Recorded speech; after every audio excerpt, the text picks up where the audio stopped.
What's good, y'all? I'm Nick, I'm Lawrence. and we just saw Scream 6. Before we say what's real, slap the like button for us, all right? And subscribe. You can kick it off. Well, I just want to say first that we go to AMC and they provided us with a Scream poster. So, shout out to AMC. I really appreciate the poster. Now, I did get upset and I have already ripped it. It's kind of how I feel about the movie. Honestly, I'm really not understanding where we can go for more in this franchise. This is the 6th movie, and to be honest with you, I don't know what's going on that's different from the first 5. It just is the same repetitive shit over and over again, and it's just a money grab in my opinion at this point. Well, you want to say some stuff before I go more to it? The last one I fell asleep. I was fighting it. This one, I almost lost the battle, but I stayed awake. He won the war.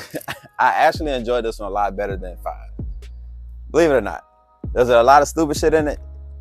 Yeah. Was there a lot of things that just like made me roll my eyes? Yeah, but as far as the slashing, I like seeing motherfuckers get killed every now and then. So I enjoyed that aspect, just seeing people get stabbed up. Now the plot and all that, like you said, it's repetitive, it's boring. Like when they did the whole unveiling of, oh, who's the killers? I didn't care. I'm like, okay, like, oh my God, it's a twist. Like it just doesn't do anything for me. So that's my opinion.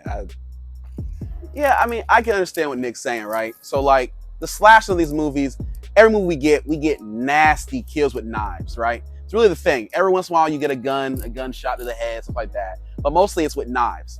And they do a great job stabbing motherfuckers 15 and 20 times. I give it that. I still living. You know what I mean? Oh, we'll get to that, right? So I mean, I can appreciate good slashers. But like when you see it in last one at 5, you see it in 4, you see it in 3, you see it in 2, you see it in 1, it's like, what else can you give me? And it's like, I'm like, what else can they give me, Nick? Because all I'm getting here is the same repetitive kills. Like, but now we taking it overboard to the point where like people are getting slashed like 20 to 25 times and living. Bruh, that's why I'm just like, but Gail couldn't make it.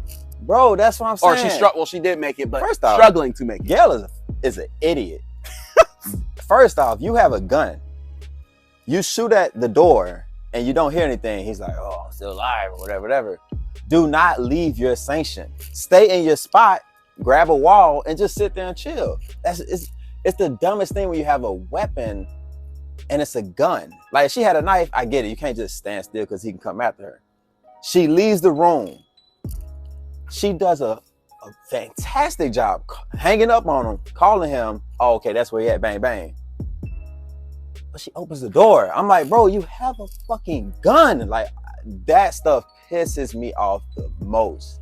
That really pisses me off. But I just don't understand, to me, how like the women Ghostface are so strong, just as strong as the man, and then the little nerdy guy who doesn't work out at all is supposedly also so strong where he can kill people no problem. How do you get hit upside the head with a brick with a knife set thing and you just get up and rock it? I'm like, bro, if something like that hit me, I'm down for a little bit. Like, it just seems like anyone who puts on the Ghostface mask is Michael Myers. It's like automatically, is Michael Myers and just has taken so many steroids and PEDs and they're just like roided up to the point where you can't hurt them or kill them or anything. We have to find out who they are first before they finally can get killed. Now, what's wild to me is you said in the middle of the movie, when dude hit him with the gumball machine, I can't remember what he hit him with. Yes, bro. He looked at him and said, let's just run. And I'm like, bro, keep kicking him, beat him down. Like, it's 3-on-1. 3-on-1. I think I like my odds 3-on-1. And that's the part of some scary movies where it's just like they completely just strip logic out and just makes you want to pull your hair out, or maybe pull my hair out. Cause it's like, bro, stomp the hell out this dude. Like, what the hell is going on? I just feel like they don't want us to think logical.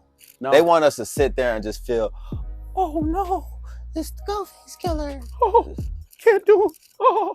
Yes. And here's another thing. And now it makes more sense, but still, why didn't Sam and Tara see this. So the father, the police officer, who ends up being one of the Ghostface killers or whatever, and has his kids, his other 2 kids are the Ghostface killers, and he's like the mastermind in front of it. His daughter dies. She doesn't really die. It's like a whole ploy that they say she's died. That shit was good though. It was good, but was like, from Sam and Tara's point of view, when you see him after he cries, he still wants to work. He still wants to do this stuff. There would be some type of like, it doesn't make any sense to me. Like, you would be like, they would tell you to go home for a little bit, a few weeks, something. He's still at work, all this stuff. It doesn't make any sense to me how they didn't put this together. Like, man, how is he kind of cool with this? Like, the way he's acting. Bro, and when is a movie, all right, what's the little blonde bitch? What's her name? You talking about Kirby? Kirby, okay. Yeah. Kirby gets shot? Yes, she gets shot.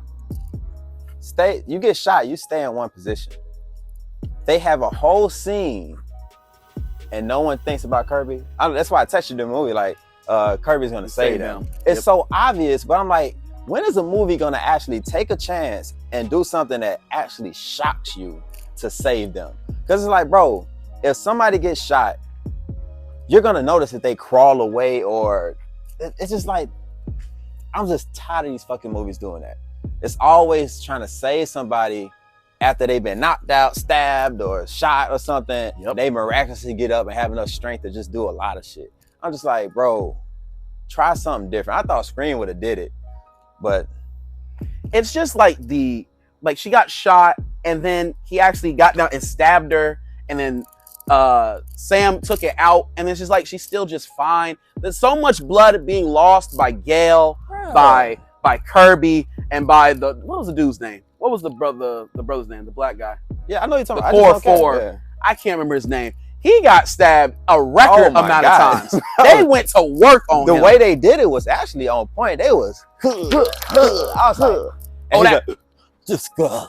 I'm like, bro, like 100% should be dead. I don't understand that. But the hardest part was when after they did that and they both went together at the same time, went, that was hard.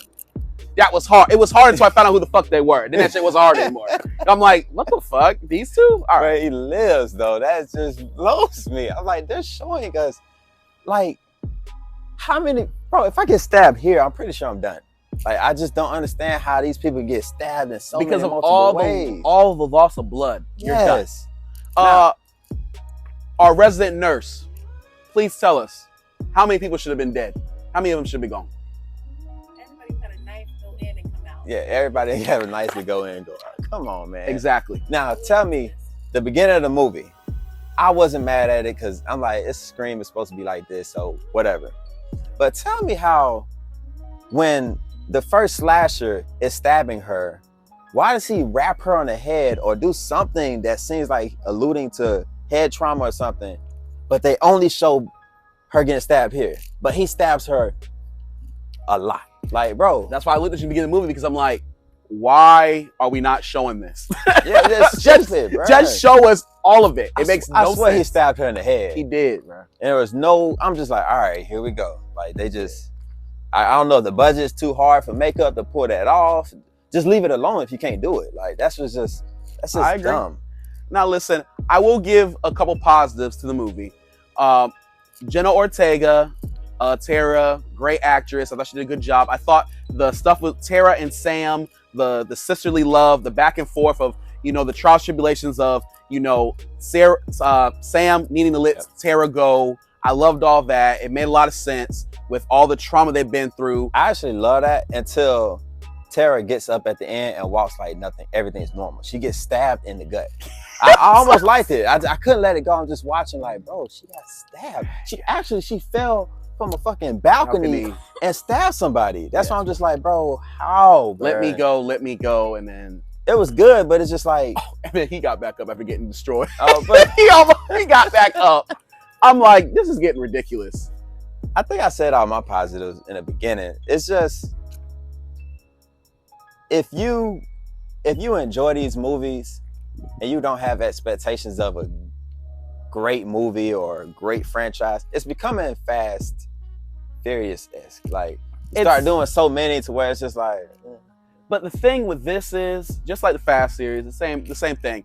They have their fans, right? They have their fans that will continually keep coming to see these movies and enjoy them no matter what. And that's why these movies keep coming out, because it's still making a lot of money, right? It's making way more than its budget. So profits are great. And that's why we're going to get Scream 7. And I think we saw at the end of the movie where Scream 7 will go. And to be honest with you, I will be a little interested if it goes the way it should go. I would. I actually was looking forward to that. 7 is my favorite number. So I'm like, they can't fuck that up. Now, if you had to rate this, what would you give it? Oh, man. Rate this.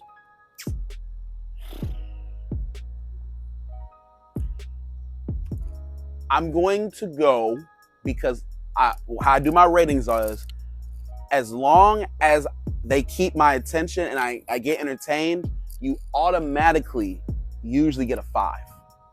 So I'm going to give this one a solid, I mean a very, very solid 5.5. All right. I have an emotional rating system, so I'm fine with 6.5. I wanted to give it a 7, but I can't do a 7, Nick, because you ain't love it. Yeah, but and 7's your favorite number. That's why you love to go 7. I get and it. 6 wasn't awful, so that's where I sit, right in the warm spot of 6.5. It just was a plain Jane movie for me, and to continually have to do this every year with this movie, it's just kind of like, it gets kind of like, I guess, frustrating, because like, you know, when you come into this movie, you know what you're gonna get, and there's no surprises or anything to it. You know what I mean? It's like eating birthday cake. It's the same birthday cake every year. Hell no, I love it every year. He enjoys it every year. For me, it's just you know what I mean? That's why I like something different with mine. You know what I mean? Like, give me a red velvet. Give me something different. That's just regular birthday cake.